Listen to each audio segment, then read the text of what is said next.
حضرت عائشہ صدیقہ رضی اللہ تعالیٰ عنہا فرماتی ہیں، نبی اکرم صلی اللہ علیہ وسلم لوگوں کو ہمیشہ انہی کاموں کا حکم دیتے تھے جنہیں وہ پورا کر سکیں۔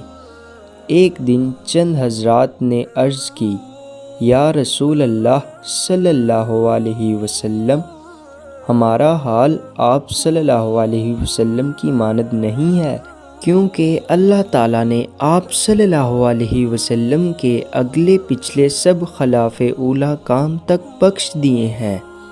یہ سن کر آپ صلی اللہ علیہ وسلم کے چہرہ اقدس پر ناراضگی کے آثار ظاہر ہوئے۔